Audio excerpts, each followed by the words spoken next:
My name is Mitchell Resnick. I'm a professor here at the MIT Media Lab, where I lead a research group called the Lifelong Kindergarten Group. We call our group the Lifelong Kindergarten Group because I've been inspired by the way children learn in kindergarten. When I think of the traditional kindergarten, I think of kids playfully creating and designing things in collaboration with one another. That in some ways we try to make the Media Lab like a big kindergarten. Now, of course, the big kids here at the Media Lab are using more advanced tools than the finger paints and wooden blocks of kindergarten. They're using 3D printers and microcontrollers, but the spirit is the same. It's about people playfully creating, designing things in collaboration with one another. And we think that's where the greatest innovation and creativity will come from. And it also is the best way to help the students develop as creative thinkers. But probably most importantly, they're learning about the creative process, how to start with an idea and turn it into something that you can share with others. So we think that that approach to learning shouldn't just happen in kindergarten.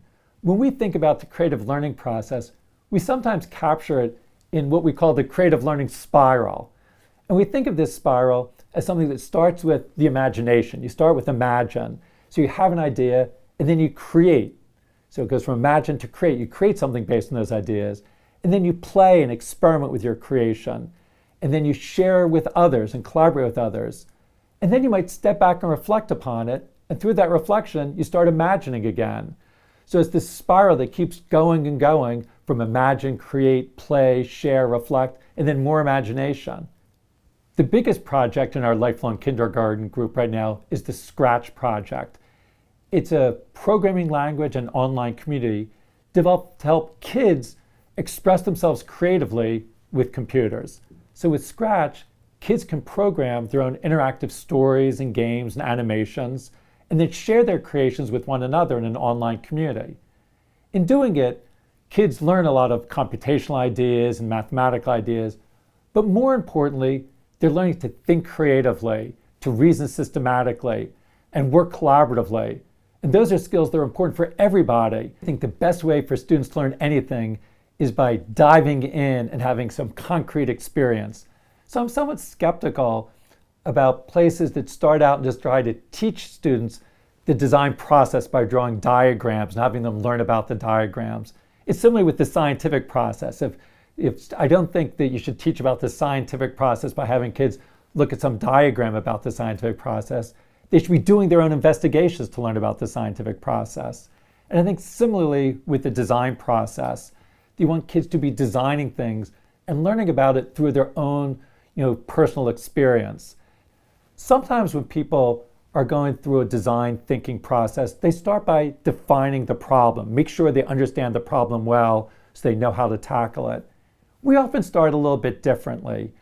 We often start with the imagination and try to think about what the problem might be rather than trying to define a problem that someone else has posed to you.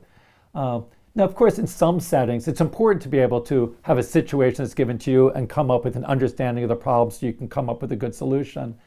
But we often think that something that's missing for a lot of kids is developing the ability to find new problems and to take their imagination and how to bring it into reality. So an important part of learning through and about design is to understand the iterative process of going from an idea to a prototype to a next prototype and making revisions all the time. Now, as you go through that process, you might be narrowing in and converging on the best solution for a given problem, but also by going through that process, you might realize that there's a different problem that is the one you really want to solve. So the goals might shift through that process. So I think the process is both good at refining towards coming up with a solution for a particular problem, but also it's a good one for helping to develop new ideas, new goals, and new problems.